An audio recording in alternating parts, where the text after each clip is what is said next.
My annoying vegan daughter stormed into the steakhouse I work at, screaming I was an animal murderer. She got me in trouble at work, so I sent her to live with my meat-eating grandparents on their farm. My daughter has turned vegan about 6 months ago, and she has made it her mission to shove it down everyone's throats. The thing is, my wife and I have genuinely tried our best to accommodate it and have gone as far as having a vegan family dinner night twice a week, buying vegan groceries for her, and for her birthday, we went to a vegan restaurant. We have also tried learning about veganism, and my wife has tried going vegan, but it wasn't for her. Personally, I can support the cause, but this lifestyle just isn't for me. I love steak too much, but the problem seems to be that my daughter is incapable of understanding that we do not want to be vegan. If my wife and I are eating meat or dairy, our daughter will take her plate of food and eat upstairs. She also refuses to speak to us for the duration of the day if she sees us cooking something non-vegan. We have even had to buy her a spare fridge to keep vegan products in because she claims she will not keep her healthy, cruelty-free food alongside the disgusting murder meat. She will not stay in the same room as us if we are eating meat, meaning we only eat as a family twice a week on vegan dinner night. She is also very vocal about how great veganism is and what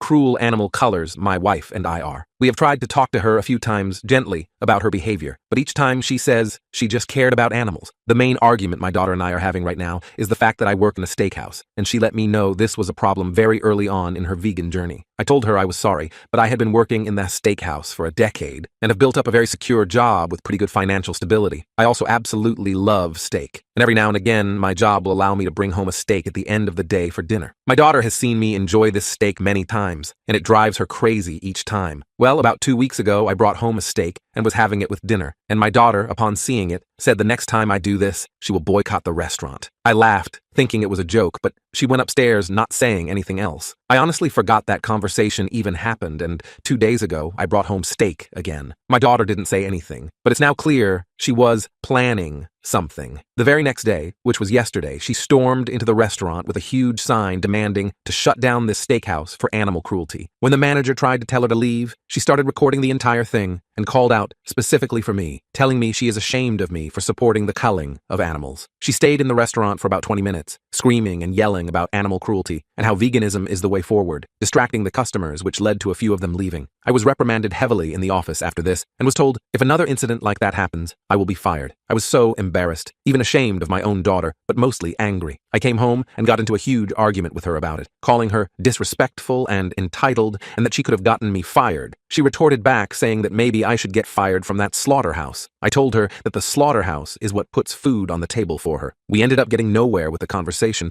but when dinner came around, it happened to be family vegan night. My daughter came down excited for the food, not paying any attention to our interaction earlier and acting like nothing was wrong. She was very, very surprised to see an 8-ounce steak on all of our plates, including hers. So upon coming downstairs and seeing a juicy and mouth-watering 8-ounce ribeye steak cooked to medium rare perfection, my daughter asked me what this was. My wife and I responded that this was just a little replacement for family vegan dinner night, as we all thought it would be best for her to learn that respect goes both ways. We told her that she will show us the respect we have shown her and respect our choices. She did not take this lightly, however, and when I held the plate with the steak out for her, she literally backed away and gasped, like she had just seen a ghost. I told her to come around and eat the steak. I told her that this steak was good and the cow did not die in vain. She ended up screaming how we are awful human beings and whipped her phone out to take pictures of my wife and I eating steak, acting like we are some criminals. My wife and I did not hesitate to pose for the camera, however, which made my daughter very angry as she asked us how we could eat our own. My wife then made a joke, saying, "Are you calling me a cow? Don't be fat-phobic, darling." I chimed in with, "The only thing that's fat here is this steak. Look at how thick it is. It's too good, you should really try some." My wife and I's sarcastic ways were getting on our daughter's nerves way too much by this point, and seeing us make fun of the cause she was fighting for made her go berserk. She broke down and started crying, and my wife was going to go and comfort her. But before she could even stand up from her seat, our daughter went into a rage and opened our fridge. She put on some gloves and started removing every single meat and dairy product and started throwing it in the bin. When she started doing this, my wife grabbed her hands and got her to stop. And at this action, our daughter tried to literally bite my wife's hand.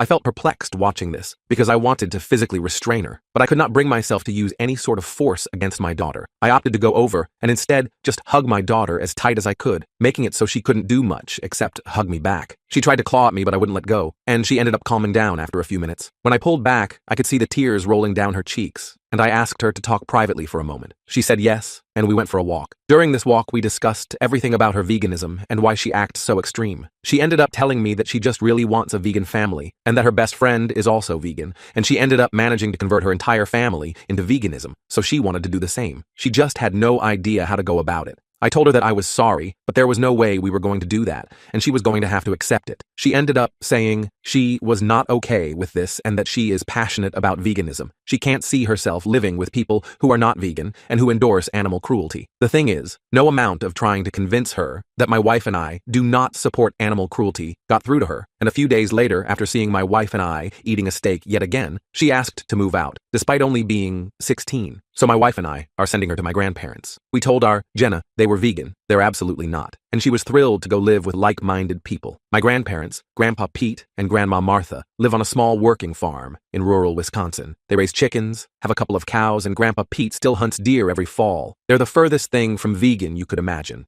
They make their own butter, collect eggs daily, and Grandma Martha's famous venison stew is a family tradition during the holidays. I called them to explain the situation, and they agreed to take Jenna for the summer, thinking it might be good for her to see where food actually comes from. They promised to be gentle with her but honest about their lifestyle. They saw it as an opportunity to help Jenna understand the reality of food production and potentially develop a more balanced perspective. We drove Jenna to the farm last weekend. The 5-hour drive was actually pleasant since Jenna was excited about going to live with fellow vegans. She chatted happily the whole way, making plans for all the vegan cooking she would learn and how she might even start a garden with my grandparents. I felt a little guilty about the deception, but honestly, after the steakhouse incident, I was at my wit's end. When we arrived, my grandparents greeted us warmly. Grandpa Pete was wearing his usual flannel shirt with a fishing hook pin on the collar. Grandma Martha had just finished baking what I knew was her famous buttermilk biscuits, but she cleverly didn't mention the ingredients when offering them. The farmhouse smelled like it always did. A comforting mix of fresh bread, simmering soup, and the faint, earthy scent that comes from living close to the land. Jenna was at all smiles as she hugged them both. Dad says you guys are vegan too. I'm so excited to learn your recipes. My grandparents exchanged a quick glance, but played along. We've got lots to teach you about food, Grandma Martha said carefully. I helped bring daughter's bags to the guest room while Sandra chatted with my grandparents in the kitchen. The room overlooked the chicken coop, but the chickens were in their hen house for the evening, so my daughter, Jenna, didn't notice. I figured she'd discover the truth soon enough, but I hoped by then she'd be settled in and maybe learn something. As we were saying our goodbyes, my daughter Jenna was practically bouncing with excitement. This is going to be the best summer ever. Finally, I'll be with people who understand. I hugged her and said, just keep an open mind while you're here, okay? She rolled her eyes. Unlike you and Mom, I already have an open mind. On the drive back home, Sandra expressed doubts about our plan. Do you think this is really going to work?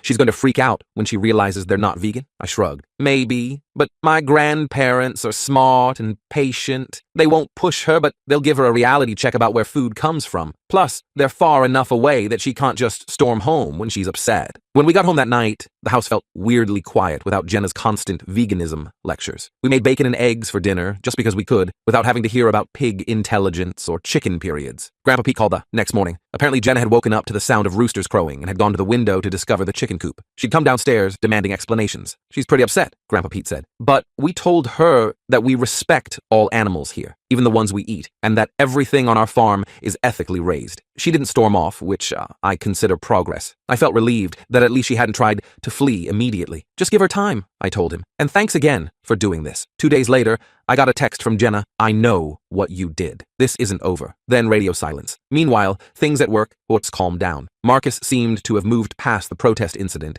and customers had stopped asking about that crazy vegan girl. I was just starting to relax when I got a call from Grandma Martha a week into Jenna's stay. You might want to sit down for this, she said, and my stomach immediately nodded. What happened? I asked, bracing for the worst. Well, Jenna tried to free the chickens last night. I groaned. How many got out? All 23 of them. But that's not the interesting part, Grandma Martha continued. When the neighbor's dog came running into the yard after the chickens, Jenna panicked and started herding them back into the coop to protect them. I couldn't believe what I was hearing. She put them back, every last one, and then she stood guard with a broom until your grandfather chased the dog away. Grandma Martha chuckled. She was in tears afterward, saying she didn't realize how dangerous it was for them outside the coop. It was a small victory, but it gave me hope. Maybe this summer on the farm would help Jenna understand the complexity of our relationship with animals rather than seeing everything in black and white. That hope was short-lived. The next day, Grandpa Pete called to tell me Jenna had contacted her friend Taylor, who was organizing an online campaign against my grandparents' farm. They had already received several angry messages on their farm's Facebook page, and someone had left a negative review calling them animal abusers. Grandpa Pete wasn't angry, just concerned. She's a teenager with strong convictions. I respect that,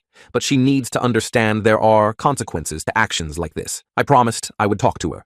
When I called Jenna, she refused to speak to me at first, but eventually took the phone from my grandmother. "You lied to me," she said immediately. "I did," I admitted, "but only because you weren't willing to listen or compromise. Attacking Grandma Martha and Grandpa Pete online isn't okay, Jenna. They've done nothing but open their home to you. They kill animals," she hissed. "They raise animals with care and respect," I countered. "Have you even bothered to learn about their farming practices? Or are you just assuming the worst because it fits your narrative?" I could tell Jenna was fuming on the other end of the line. The silence stretched out uncomfortably before she finally spoke. "Fine, I'll call Taylor and ask her to stop the online campaign," she muttered, her voice tight with barely contained frustration. "Thank you," I said, trying not to sound too relieved. "Just give the farm a chance, okay? That's all I'm asking." She hung up without saying goodbye, the abrupt disconnect emphasizing her anger. I sighed heavily, rubbing my temples before calling my grandparents back to let them know Jenna would hopefully be calling off her friend. Grandma Martha sounded optimistic, her voice carrying that characteristic warmth that had always comforted me as a child. "Don't worry too much," she said. "Your grandfather has been taking her around the farm this morning. She might be coming around, little by little. You know how teenagers are. They need time to adjust to new ideas." I wasn't convinced, but thanked them again for their patience with my difficult daughter. When I told Sandra about the chicken escape in the online campaign, she looked worried, her forehead creasing in that way it always did when she was truly concerned. "Maybe this wasn't such a good idea, she said, pacing our kitchen. "What if she tries something worse next time? Your grandparents are in their 70s. They shouldn't have to deal with this kind of stress." I shook my head firmly. "My grandparents can handle it. They raised me, remember? And I was no picnic as a teenager either." The memory of my own rebellious years gave me a strange sense of karmic justice now that I was dealing with Jenna. Sandra raised an eyebrow skeptically. "You weren't trying to liberate livestock." "No, but I did throw all of Grandpa Pete's fishing gear into the pond once after watching Free Willy," I admitted with a sheepish smile. Sandra burst out laughing, which helped ease some of the tension that had been filling our home since this whole situation began. The next week passed without incident. I checked in with my grandparents daily, and they reported that while Jenna was still standoffish, she had stopped actively trying to sabotage farm operations. In fact, Grandpa Pete mentioned that she'd started helping Grandma Martha in the garden,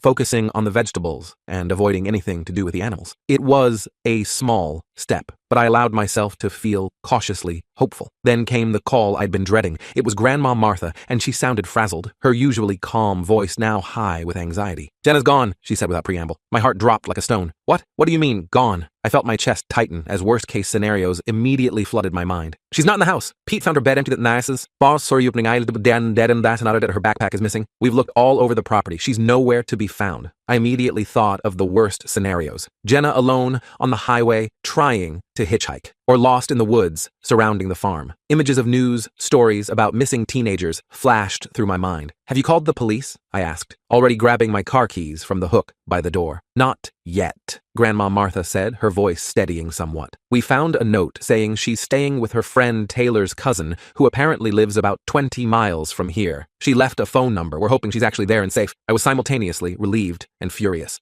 The knot in my stomach loosened slightly, but my anger flared. "Did you call the number?" "Yes, but no answer. Grandpa Pete's driving around looking for her now. He's checking the bus station and Taylor's cousin's place, based on the address we found online. I told Grandma Martha I'd leave work immediately and drive up to help search." After explaining the situation to Marcus, who was surprisingly understanding given the previous drama, I rushed home to pack an overnight bag. Sandra decided to come with me, and we were on the road within an hour, the radio silent as we both sat lost in worried thoughts. During the 5-hour drive, I tried calling the number Jenna had left multiple times. It went straight to voicemail each time, increasing my frustration and concern with every unsuccessful attempt. I also called Taylor's parents, who seemed genuinely surprised and concerned when I explained the situation. They confirmed that Taylor did have a cousin in Wisconsin, but didn't have contact information. They promised to reach out to their extended family and get back to me as soon as possible. "She'll be okay," Sandra kept saying, though I could hear the uncertainty in her voice. "She's smart, even if she's being incredibly foolish right now." When we finally arrived at the farm, Grandpa Pete had just returned from his search empty-handed. He looked exhausted, his normally robust frame seeming smaller as he slumped into his favorite armchair, the worn leather creaking beneath him. "I'd checked the bus station and asked around town," he said,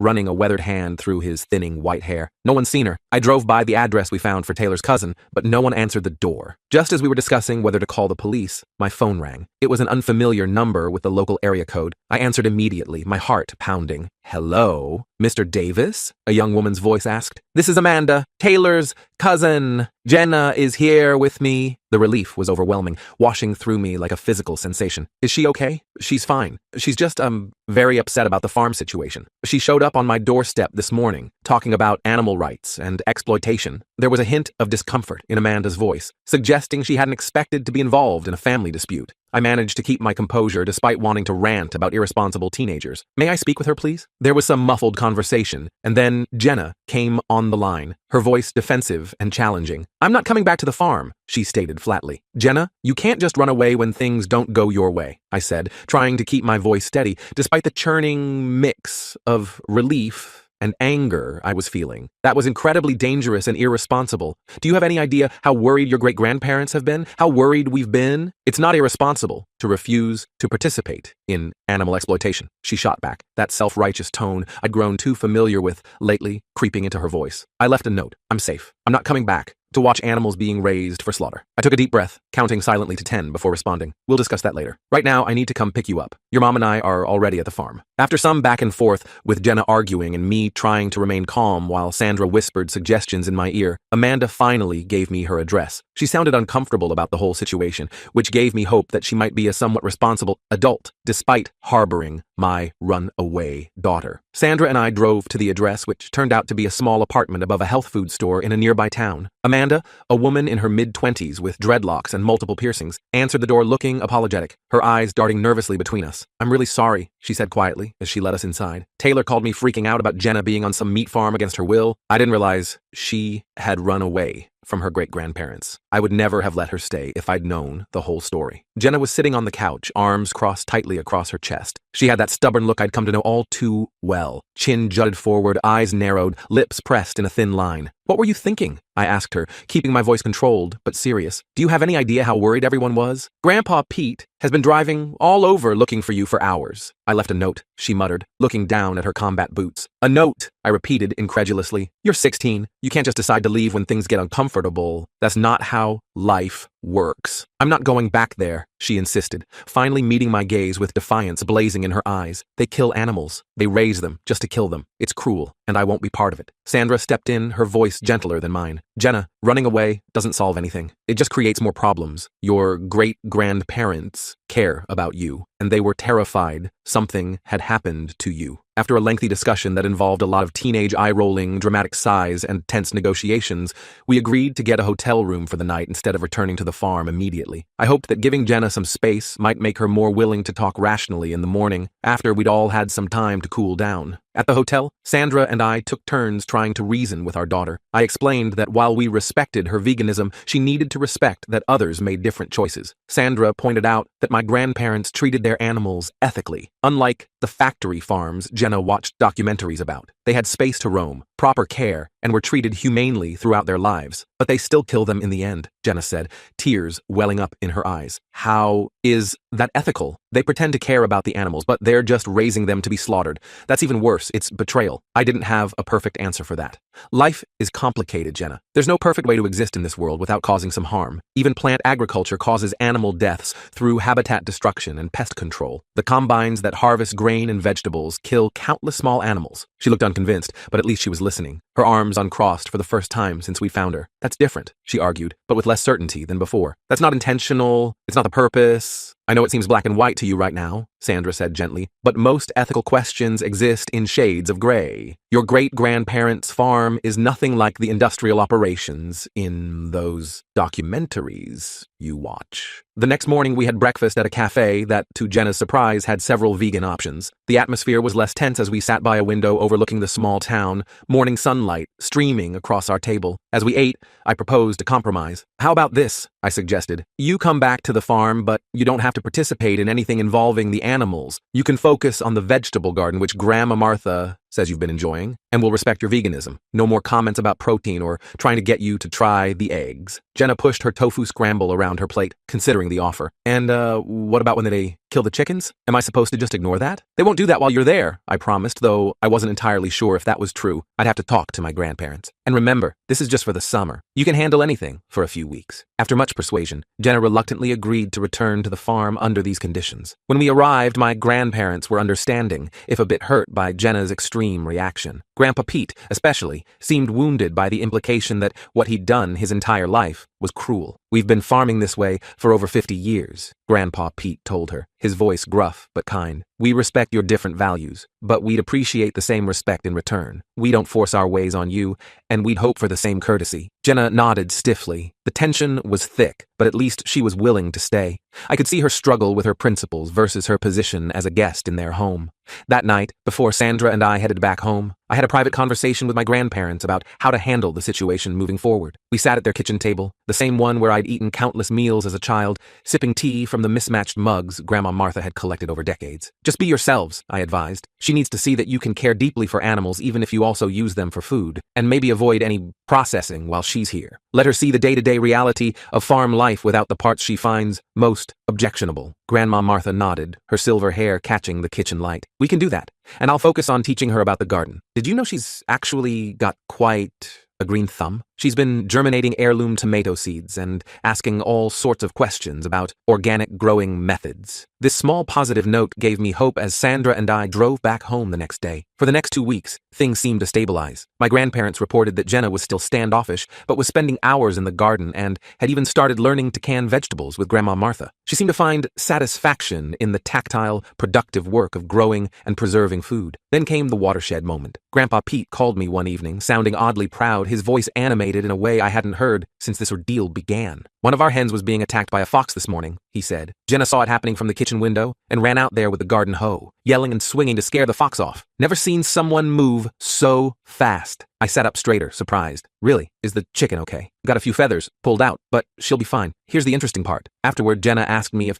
that's why we keep the chickens in the coop, and I explained the whole predator situation. We had a good talk about protection versus imprisonment. I think she's starting to see some nuance. This was the first breakthrough, but not the last. A week later, Grandma Martha called to tell me Jenna had asked to learn more about the vegetable rotation system and why they planted certain crops together. She was genuinely interested in how the farm worked as an ecosystem, how the chickens' manure enriched the soil, and how certain plants protected others from pests naturally. She's still vegan, Grandma Martha clarified. Makes her own meals separate from ours, but she stopped giving us death glares when we eat eggs. And yesterday she actually asked me questions about my knitting, wanted to know if the wool came from our neighbor's sheep. Progress was slow but steady. By mid-July, Jenna was helping with more farm chores, including collecting eggs, though she made it clear she was rescuing them, not harvesting them for consumption. She'd even named all the chickens and spent time talking to them, which Grandpa Pete found amusing but endearing. He told me she'd joke about checking them all datao, chatting with the ladies, before heading out to the coop each morning. The real test came when one of the cows, Bessie, developed a serious infection. The vet had to be called, and Jenna watched anxiously as Grandpa Pete and the vet worked together to treat the animal. She stayed by the cow's side for hours, helping to administer medication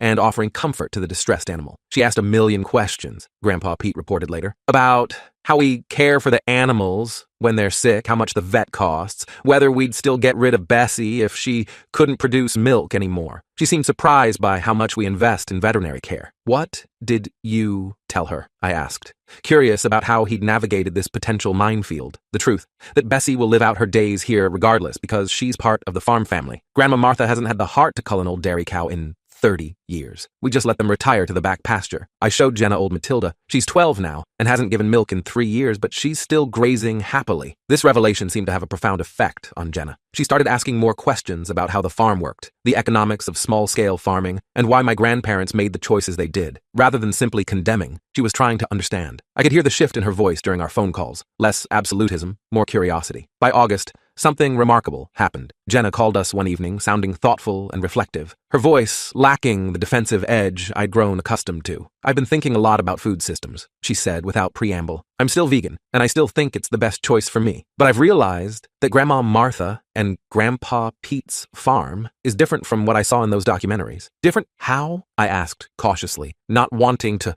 say anything that might make her retreat into her previous rigid stance. Well, the animals here have good lives. They have space and care and attention. It's not like those horrible factory farms. And Grandma Martha and Grandpa Pete use every part of what they produce. They don't waste anything. She paused, and I could almost hear her organizing her thoughts. I still don't want to eat animals, but I guess I understand their way better now. It's not as black and white as I thought. It wasn't a complete conversion, but it was a huge shift from her previous black and white thinking. I felt a surge of gratitude toward my grandparents and their patient approach. They hadn't tried to change her mind directly. They'd simply lived their values and allowed her to observe. The summer was coming to an end, and we needed to decide about the next school year. Sandra and I drove up to the farm again to discuss the options with Jenna and my grandparents. The farm looked different now, more vibrant somehow, with expanded vegetable beds that Jenna had helped create. To my surprise, Jenna asked if she could stay at the farm until Christmas. Grandma Martha's teaching me about preserving food for winter, and Grandpa Pete said I could expand the vegetable garden next spring if I wanted to, she explained, her eyes bright with enthusiasm I hadn't seen in months. I can do online school, please. I'm learning so much here. My grandparents were amenable to the idea. She's good company, Grandma Martha said, patting Jenna's hand affectionately. And she's teaching us some interesting vegan recipes. Did you know you can make cheese from cashews? It's actually not bad. We agreed to let Jenna stay with regular visits from us and the understanding that she would return home for holidays. As we were leaving, Jenna gave me a genuine hug for the first time in months, her thin arms squeezing tight around my waist. I'm still mad you lied about them being vegan, she whispered, but I'm kind of glad I ended up here. Back at home, Sandra and I adjusted to our quieter house. We still ate meat, but I found myself bringing home steaks less often, not because I felt guilty, but because I'd gained a new appreciation for the source of my food through Jenna's experience. When I did buy meat, I started checking labels more carefully, looking for indications of how the animals were raised. About a month later, I was at work when Marcus called me into his office again. My stomach clenched, remembering the last time this had happened, Jenna's protest still fresh in everyone's memory. "You've got a visitor," he said, looking puzzled rather than angry. In the office was Taylor, Jenna's militant vegan friend. She looked uncomfortable, twisting the strap of her purse in her hands, her usual confident demeanor nowhere to be seen. Hi, Mr. Davis," she said. "I wanted to apologize for helping with that protest thing. Jenna and I have been talking, and she told me about her great-grandparents' farm. It sounds different from what I expected." I was stunned. "Thank you, Taylor. That's very mature of you." She nodded, her gaze meeting mine briefly before darting away. "Jenna said they treat the animals with respect, and she said I should see where my food comes from too, instead of just watching videos online. So I was wondering, could I maybe visit her at the farm sometime? This was an unexpected turn. I think that could be arranged. I'm sure my grandparents would be happy to have you." After Taylor left, Marcus looked at me with raised eyebrows. "What exactly is happening at this farm of yours? Vegan conversion therapy?" I laughed, shaking my head. "Just some education about where food really comes from, both animal and plant. It's hard to maintain a black and white view when you see the actual complexity up close." The next big surprise came in October. I received a package from Jenna containing jars of homemade tomato sauce, pickled vegetables, and a letter. The vegetables had been grown in the garden she helped tend, and she'd preserved them herself under Grandma Martha's guidance. The jars were neatly labeled in Jenna's handwriting, with dates and ingredients carefully noted. "I'm proud of growing my own food," she wrote. "It feels good to know exactly where it comes from and the work that goes into it. I've been thinking that maybe, instead of protesting steakhouses, I should be promoting small ethical farms like Grandma Martha and Grandpa Pete's. Not everyone will go vegan, but more people might care about where their meat comes from if they understood the difference." This was a profound shift in perspective. Instead of viewing all animal agriculture as evil, Jenna was starting to see the spectrum of practices and focusing on what she could realistically change. The militant absolutism had given way to a more practical, nuanced approach to advocacy. In November, I visited the farm again and was amazed by the transformation in Jenna. She was confident and knowledgeable about the garden, showing me the winter crops she'd planted and explaining the composting system she'd helped improve. She still prepared her own vegan meals, but now she did so alongside Grandma Martha, the two of them chatting comfortably as they worked in the kitchen. "Grandpa Pete's teaching me about the economics of farming," she told me over dinner. "Did you know how hard it is for small farms to compete with big agricultural companies? The profit margins are really small." I hadn't known she had any interest in the business side of farming. "It's tough," I agreed. "That's why so many family farms have disappeared." "Yeah," she said thoughtfully, twirling her fork in a plate of roasted vegetables. "And then, all we have left are those big factory farms that are actually terrible for animals. It's like by trying to boycott all animal products, I might actually be making things worse by hurting the good farms, too." This level of nuanced thinking was miles away from her previous absolutist stance. I glanced at my grandparents, who were beaming with quiet pride. That evening, as Jenna was showing me her plans for the spring garden, she asked a question that caught me off guard. "Dad, do you think I overreacted about your job at the steakhouse?" I chose my words carefully. "I think you felt very strongly about your values, which isn't a bad thing. But yes, I think you took it too far by protesting at my workplace. She nodded slowly. I've been thinking about that. I was so focused on being right that I didn't consider how it would affect you. That wasn't fair. It was the closest thing to an apology I was likely to get, and I appreciated it. Thank you for saying that. It means a lot. When Thanksgiving approached, we had a family discussion about the holiday meal. Traditionally, turkey was the centerpiece of our celebration, but with Jenna's veganism, we needed to find a compromise. To my surprise, it was Jenna who proposed the solution. What if we get a locally raised, ethically produced turkey, but also have several vegan dishes that everyone can enjoy? I can make them with Grandma Martha. Sandra looked at me, eyebrows raised. That sounds reasonable. Are you sure you're okay with us having turkey, Jenna? I won't eat it, she said firmly, but I understand now that my way of eating isn't the only ethical way. It's more important where the food comes from and how it was raised. On Thanksgiving Day, our table was an unusual but harmonious mix. There was a small heritage turkey from a local farm, alongside a colorful array of vegan dishes that Jenna and Grandma Martha had prepared together. Jenna had even made a vegan pumpkin pie that turned out surprisingly delicious. As we sat around the table, I looked at my daughter with pride. She was still vegan, still passionate about animal welfare, but she had developed a more nuanced understanding of food systems and a respect for different approaches to ethical eating. Grandpa Pete raised his glass in a toast to understanding where our food comes from and respecting the many hands that produce it. We all clinked glasses, including Jenna, who added, and to making conscious choices about what we eat, whatever those choices might be. After the meal, as Sandra and I were doing dishes, she nudged me. Your plan kinda worked, huh? She's still vegan, but a much more reasonable one. I nodded, rinsing a plate thoughtfully. I think she needed to see the complexity firsthand. Videos and social media can make everything seem black and white. December brought more progress. Jenna asked if we could purchase a small greenhouse for the backyard at home so she could continue growing some of her own food. She'd developed a real passion for gardening and wanted to bring that back with her when she returned after Christmas. And maybe we can find a local farm for eggs and dairy, she suggested. For you guys? Not for me. But somewhere the animals are treated well, like at Grandma Martha and Grandpa Pete's. I was touched by her consideration. I think that's a great idea. The final test came a week before Christmas, when Jenna accompanied Grandpa Pete to the farmer's market to sell some of their preserved vegetables and eggs. She helped set up the stand and interacted with customers, proudly explaining the sustainable practices used on the farm. When they returned, Grandpa Pete couldn't stop grinning. You should have seen her talking to people about responsible farming. A customer asked why our eggs were more expensive than supermarket ones, and Jenna gave this whole eloquent explanation about the real cost of food production. Jenna blushed, but looked pleased. I just told them the truth about how the chickens live and why that matters. As Christmas approached, Jenna packed up her things to come home. She'd spent nearly 6 months at the farm, arriving as a militant vegan zealot and leaving as a thoughtful advocate for sustainable food systems. She was still vegan, but her perspective had expanded enormously. On her last morning at the farm, Grandpa Pete presented her with a gift, a custom-made sign for her future garden that read, Jenna's Ethical Eats. She hugged him tightly, tears in her eyes. The drive home was filled with Jenna's excited plans for her greenhouse and garden. She also had ideas about starting a blog focused on ethical food sourcing, whether vegan or omnivorous. I want to build bridges instead of just yelling at people, she explained. That doesn't work anyway. Nobody listened when I was protesting at the Steakhouse. I felt an overwhelming relief that my daughter had found a more constructive outlet for her passion. As we pulled into our driveway,